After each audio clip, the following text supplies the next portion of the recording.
aqui a gente chega na 25ª questão, e o enunciado diz: em junho de 2012, ocorreu na cidade do Rio de Janeiro a Conferência Rio+20.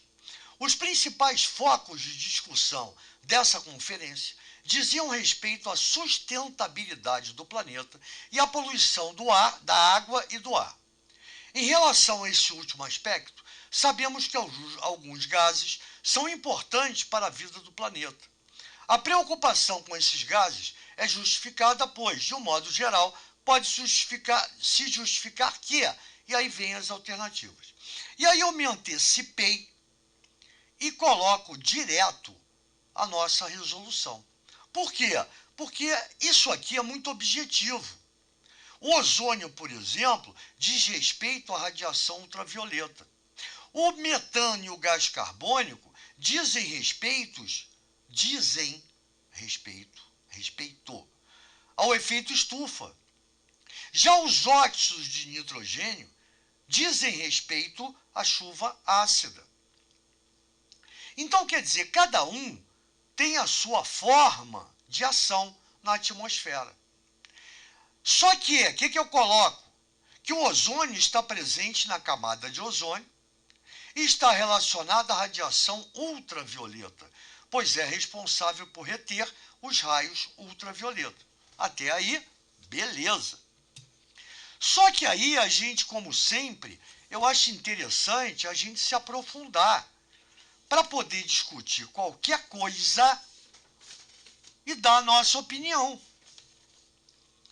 Então, por exemplo, quando a gente fala da radiação ultravioleta, tá? A gente tem que saber que de toda a radiação que chega à Terra, à superfície da Terra, 9% corresponde à radiação ultravioleta. Está aqui, ó. E aí, quando a gente fala dela, é um tipo de radiação eletromagnética com comprimento de onda maior do que a luz visível. E é daí que sai o nome ultra, maior que a violeta. E por que a violeta? Porque a violeta a radiação, né, de maior frequência, é a cor, de maior frequência, tá, que a visão humana consegue enxergar. Então, após a violeta, você tem a ultravioleta, que a gente já não enxerga mais. Então, a radiação ultravioleta, raios ultravioletas, infravermelho, que é abaixo, a visão humana não consegue enxergar esse comprimento de onda. Como ela é a mais energética, ela também é a mais nociva ao ser humano, causando manchas na pele, causando câncer de pele, alterando a concentração do colágeno, substâncias importantes na nossa pele. Então, quer dizer, é importante a gente saber, tá, alguma coisa. E aí que entra a gente aprofundar um pouco o tema sobre radiação ultravioleta. E outra, são 3 tipos, tá? Radiação ultravioleta A, que são raios de ondas longas. Radiação ultravioleta B, que são raios de ondas médias. E radiação de ultravioleta C, que são raios de ondas curtas. O que interessa é que a camada de ozônio na estratosfera consegue reter até 95% dessa radiação nociva. Então, só para dar uma palhinha aqui, para não ficar só naquela de o ozônio é responsável por reter a radiação ultravioleta. Não, vamos falar um pouco mais. Quando a gente vem para cá, metano e gás carbônico, eles são os gases responsáveis pelo efeito estufa, tá? Só que aí, o que eu quero falar é o seguinte, quando a gente entra aqui, ó, por sua vez, tá? CH4 e CO2, por sua vez, estão relacionados ao efeito estufa, pois são responsáveis por reter parte da radiação solar na Terra, logo, em excesso, causa o efeito estufa. Porém, existem dois segmentos, duas vertentes de cientistas discutindo o excesso desse cara na atmosfera. Esse causa o efeito estufa. E é só o efeito estufa. Esse aqui não.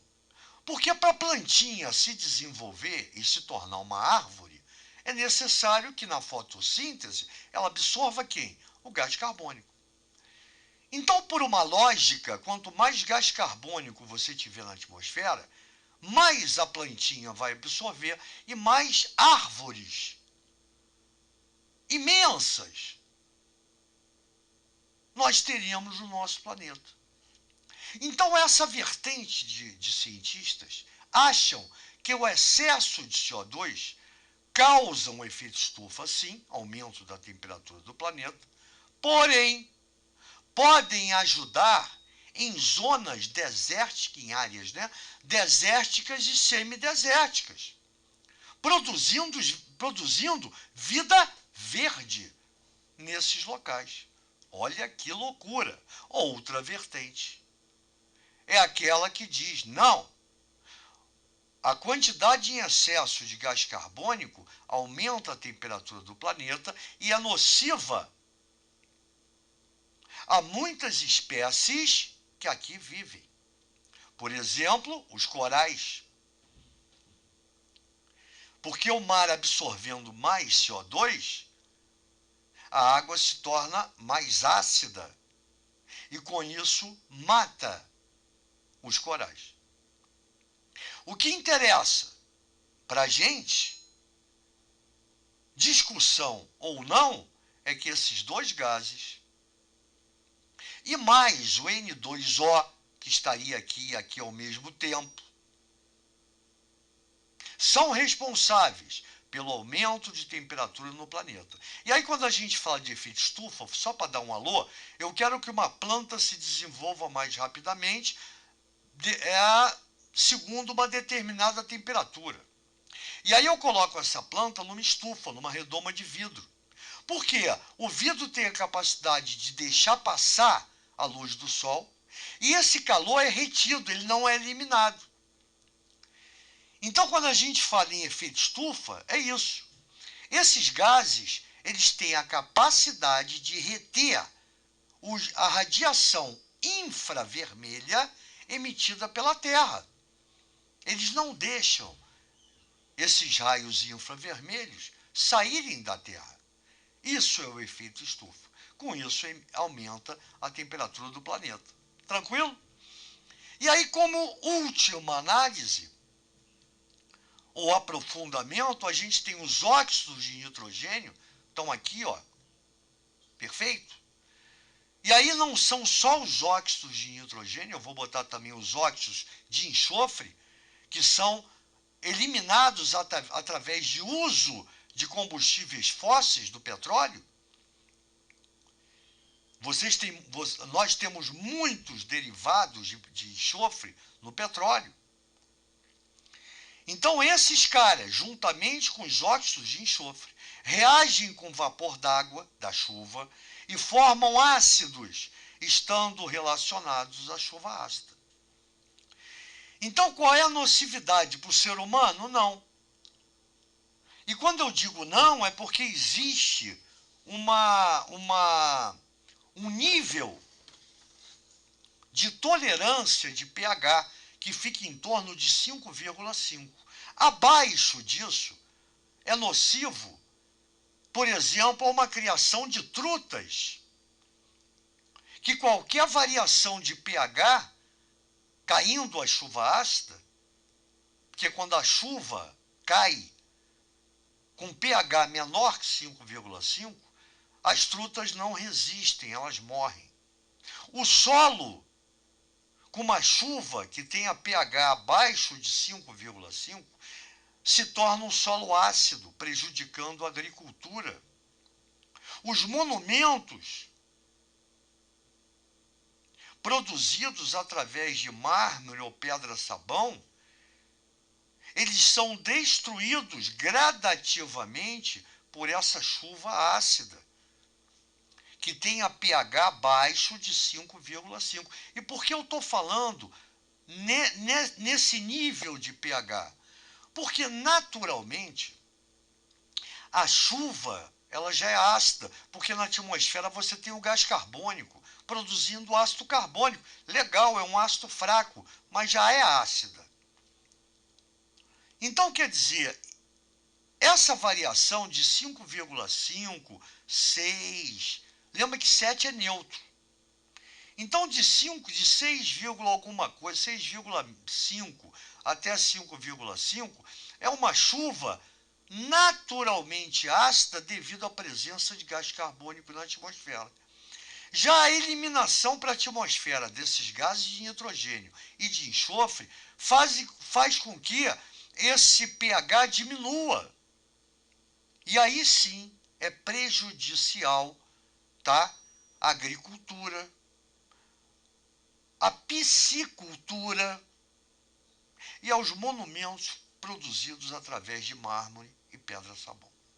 Então, nossa resposta é a letra D, onde o ozônio está diretamente relacionado à radiação ultravioleta, os gases metano e gás carbônico diretamente relacionados ao efeito estufa, e os óxidos de nitrogênio, ele não fala do de enxofre, estão diretamente relacionados à chuva ácida.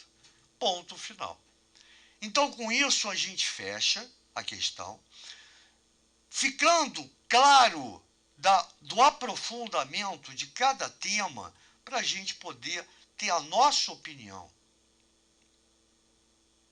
E dizer o que você pensa em relação, por exemplo, às vertentes que eu falei, a briga entre os cientistas. Qual é a sua opinião? Isso é fundamental. Valeu, gente boa. Até a próxima aula, até a próxima questão. Grande abraço.